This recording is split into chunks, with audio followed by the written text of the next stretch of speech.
Welcome back to our special election night coverage on Red and Blue. Let's take a look at what we are learning from the exit polls and head over to CBSN's Lana, who is at the board. Hey there, Lana. So before we dive into the numbers, how does the record early turnout impact exit polls? Well, it's very different this year, obviously, Elaine. Usually, the way that we figure out our exit polls, we have people stationed at the polls, and literally, as voters come out, we ask them questions. This year, obviously, given that there are so many people who voted early, both through early voting in some states and absentee ballots, we've had to change the way that we do our exit polls. So not only do we have people standing there at the polls in these battleground states, which we do have this year, but we've also had to have questions that we've given to voters who mailed in their ballots and voters who in many cases voted early. All of that, though, is included in these exit polls that I'm going to show you. Yeah, and what are these exit polls telling us?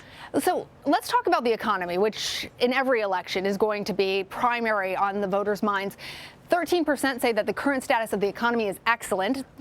35% say that it's good, 31% say it's not so good, 19% say it's poor. What's interesting about this to me, Elaine, is if you split it right in the middle, you see a roughly 50-50 divide in terms of people who think that the economy is on the right track and people who think that it isn't.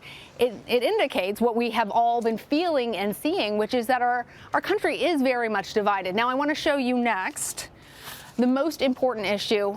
Far and away, the economy, 34%, but racial inequality pretty close there at 21%. The coronavirus, which I think will be surprising to a lot of people, only coming in at 18%. Crime and safety, 11% there.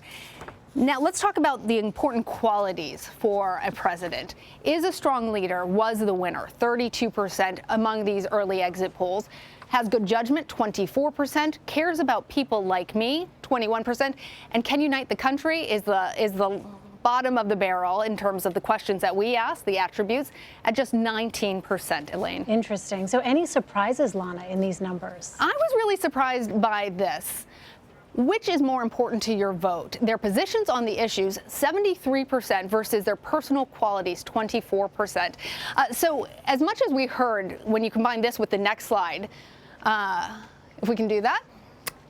Your vote for president was mainly 71% for your candidate and 25% against his opponent.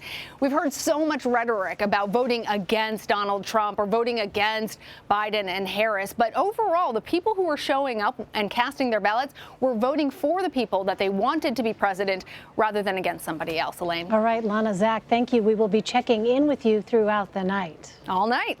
All night.